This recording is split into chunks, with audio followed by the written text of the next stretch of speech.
Yes, Hi, now thank you it's way very much for better. the kind introduction and for the invitation. Do you see my screen? Yes, thank you. Thank you. So I want to tell you a bit about how I deal with refractory cases with patients who don't respond to the algorithm Guido just showed us for therapy. And the first question is, when is a patient considered to be resistant against the therapy? And that's when the patient is uncontrolled and has a UCT score below 12, despite the guideline-based therapy. Um, I would also differentiate between patients that are permanently or almost permanently and those who are episodic inadequately controlled with their disease. So some patients might tell you that they have severe acute exacerbations every quarter, every 3 months. And that, of course, it is different to a patient that constantly has wheals every day and angioedema multiple times a week despite the therapy. So here's again the algorithm that is stated in the global guidelines. Um, in the future, in the next guideline update, it will be look a bit different, and that is what I'm going to tell you how that might look and what other options are there. Um, so if you do not respond to omalizumab and cyclosporin and tried everything for a couple of months and are still on the quadruple dose of second generation antihistamine, then it is definitely not recommended that you use corticosteroids if you're permanently inadequate controlled. But for patients, which I told you of earlier, who are having acute exacerbations, it might be a way to get the disease under control again. So if you have an exacerbation every 3 to 6 months, maybe try a short course of corticosteroids and don't give up. That might help you. As Guido said, sometimes infections can be the cause of urticaria, and they also can be the cause of exacerbation. So some people tell me they had a flu, they had COVID, they had a gastritis, and afterwards their urticaria is just un out of control. And before they were well controlled with antihistamines. Then I tell them, okay, maybe we try a quick, short term of glucocorticoids. Maybe it's going better. And if not, for example, if the patient was on antihistamines before only, then I would introduce omalizumab if it stays um, poor controlled in comparison to before. But definitely, corticosteroids are never an option for long-term therapy. In the guideline are also alternative treatment options stated. I just picked the widely used ones. There's like low evidence or even no evidence for them, but clinical experience tells us that it might help in some cases. And here you have some widely used ones. So I would consider those alternative treatment options always after you have a bigger view of the patient. Does he have or she have comorbidities? For example, if a patient also has asthma, maybe try montelukast. If a patient has a depression, maybe try an antidepressant. If patients have another autoimmune disease, as we have it frequently in patients with this autoimmune urticaria, then maybe an immunosuppressive therapy or an antibody for these other autoimmune diseases might also help for urticaria. And what can we expect in the near future is, for example, dupilumab. That is an antibody that is already approved for many diseases for atopic dermatitis, asthma, chronic prurigo, COPD, chronic rhinosinusitis with nasal polyps, and eosinophilic esophagitis.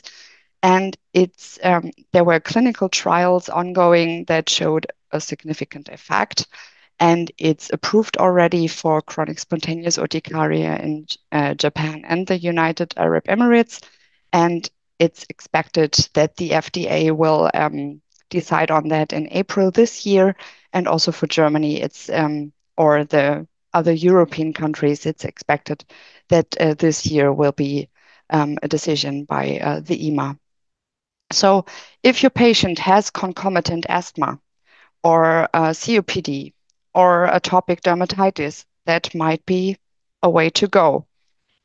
If the disease, the concomitant disease is severe enough, you may be in label, but I also have good experience with applications for off-label use. So if you ask the patient's insurance, hey, we have a severe uncontrolled chronic urticaria, the patient additionally has a moderate asthma that would not be enough for dupilumab, but we could hit both diseases with this antibody, and you argue quite well, then they often say yes. And I have some patients who responded very well on that and were very refractory before. Um, Another therapy that is hopefully coming later in this year or latest next year is remibrutinib. The phase 3 studies in chronic spontaneous urticaria are already through, and we see the results here. So we had a significant reduce in itch and hives at like the most at week 12, but I have seen a couple of patients in those studies, and I can tell that some really responded to the first pill. They swallowed one pill and they had no wheals anymore. Also patients who went into spontaneous remission under remibrutinib. So that is also something I really looking forward to. At the moment, there are also clinical trials ongoing for patients with chronic inducible urticaria. So, for example, cholinergic urticaria and symptomatic dermographism, as Guido showed us before.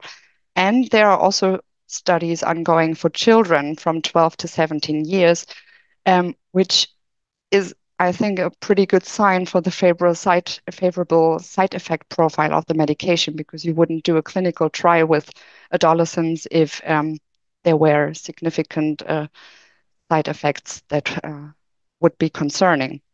So, and also at the moment, there are clinical trials ongoing with remibrutinib head-to-head to omalizumab for patients who did not have omalizumab before.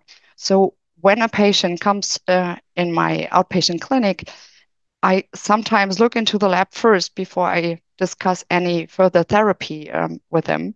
Because when I have the hint that they are more the autoimmune type than the autoallergic type, I give them the option of this clinical trial, for example, because they have the chance to get the omalizumab treatment, like the first guideline step after antihistamines, and also remibrutinib, which would be, in my experience, much better for this autoimmune type of chronic urticaria.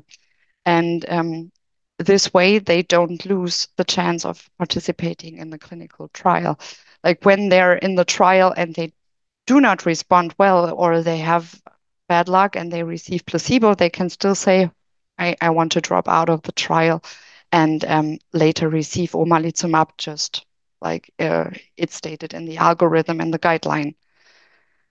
Um, so that's also what I wanted to talk about. Are clinical trials really the ultima ratio, or can they be considered as first-line therapy? So for me, um, not really first line, as first line should always be antihistamines, as they have the least side effects and are the most convenient therapy.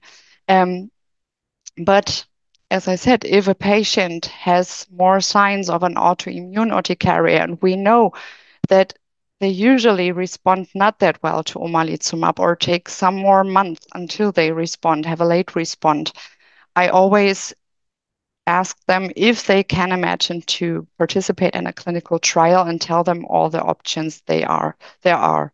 So at the moment, there are a lot of clinical trials ongoing, and then there's also something patients who are refractory to the current therapy should look forward to. There are many, many people around the world that do research and try to find better therapies for you. So don't give up. There is a future, and we have very very good therapies in clinical trials.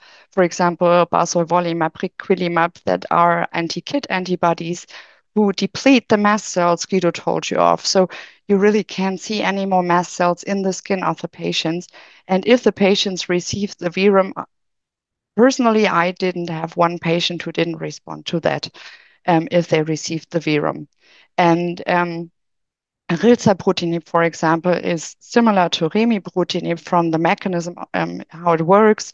There's also clinical trials ongoing on MRGPRX2 antagonists. That's one of the receptors Guido told you of that are on the mast cell surface and that are responsible for the activation.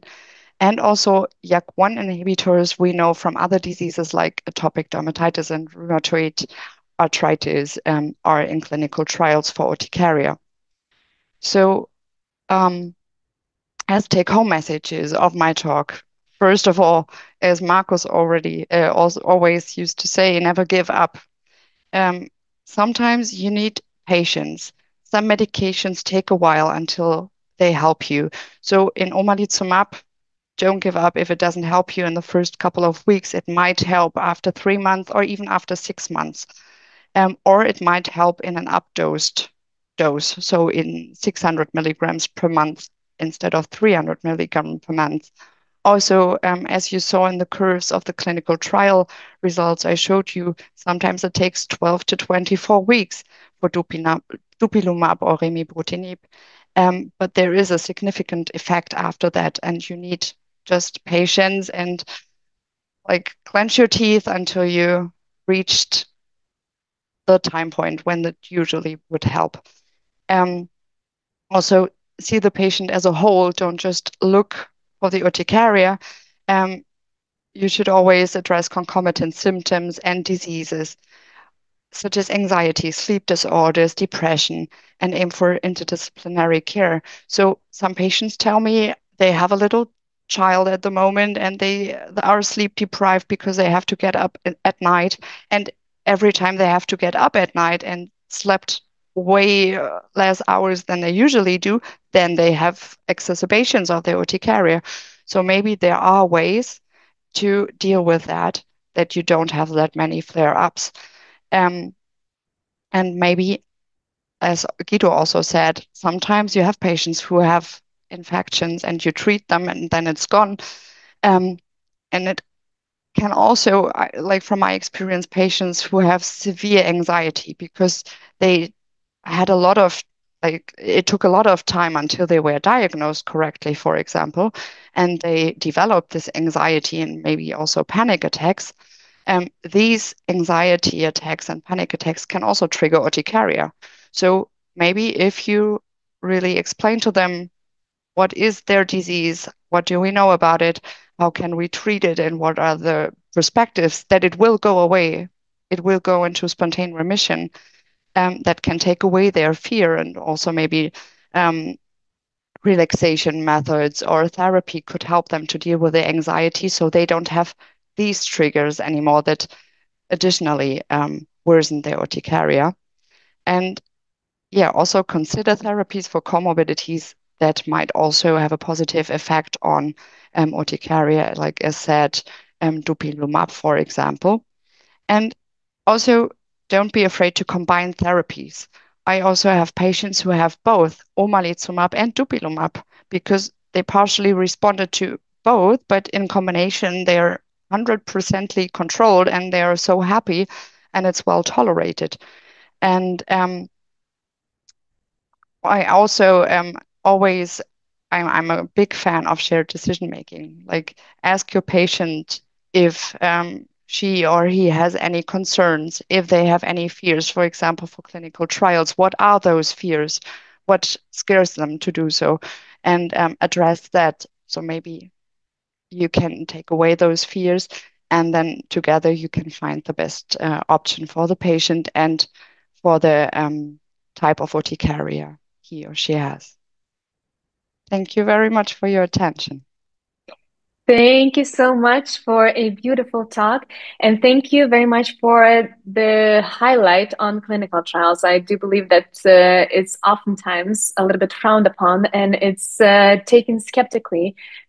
by the patients. So let it be the reminder and encouragement for patients to seek healthcare in the specialized facilities where they have access to the clinical trials if they're not responding to the treatment that they are currently prescribed with.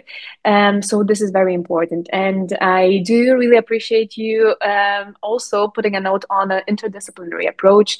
So it's also very important that patients do take a note of their well-being in general. But when we step a few steps back to the very initial care of the patient, sometimes they land with you with multiple antihistamines and complete chaos because they are desperate to try to control their symptoms, and they're taking different sorts of antihistamines, and the dosages are completely all over the place. So, what would be your advice for the patients as a first step? So, how do they how are they able to seek their initial help? And is it worth even combining different antihistamines? Is it worth trying to make, if one is not working, then try another one work and maybe combine antihistamines too may work? So in the beginning, I asked the patient thoroughly, like, which antihistamines did you already try and in which dose? So maybe they tell you 5 different antihistamines, but they have tried 3 in standard doses and 2 of them only in up dose doses. So I really sought that out. Which one did they take in which dose, and did they have side effects or did they tolerate it well? Um, I always think it's worth to try one another antihistamine and really explain how it should be taken and what is important. Just as an example, fexofenadine has a quite short time of action. And if you only take it in the morning, it's no wonder that you have wheals in the evening. So maybe you can help if you tell the patient take one in the morning, one in the evening, or 2 in the morning, 2 in the evening. Um, Bilastine, for example, shouldn't be taken with food. That's as far as I know, the only antihistamine that isn't or shouldn't be taken in with food, as it is 50% less effective if it's combined with food. Um, so I sort that out, and I usually try one, and I don't combine it with the others. Oh, so also the guidelines don't stay to combine them with each other. So I choose one, and I tell them to updose it quite quickly, like start with one in the morning or one in the evening, depending on when they're usually flaring up. And if it doesn't help, step up fast and stick to that dose. Don't go back to a lower dose or even stop the drug too fast. That's what I experience daily in clinical practice, that the patients stop it when the disease is gone. But you should maintain the dose for a while, as Guido also showed on his slides. Don't stop it when it's gone. But if you stick to that medication that helped you, it's likely that it will be gone in a couple of months or years, but not after a couple of days of control. Yes, of course, patience is something that we cannot prescribe, although we would gladly do in terms of treatment of urticaria, because this is definitely something that is needed. Thank you so much. We'll get back to a few more questions, but now I would gladly invite Ms. Bonacott to present us a few tricky questions and to unwrap a few difficult situation and clinical cases. So once again, just a tiny reminder, if you have any questions, if you see yourself being resembled in the cases presented, please feel free to ask all of your questions and we'll try to do our best to answer them. So Hannah, the stage is yours.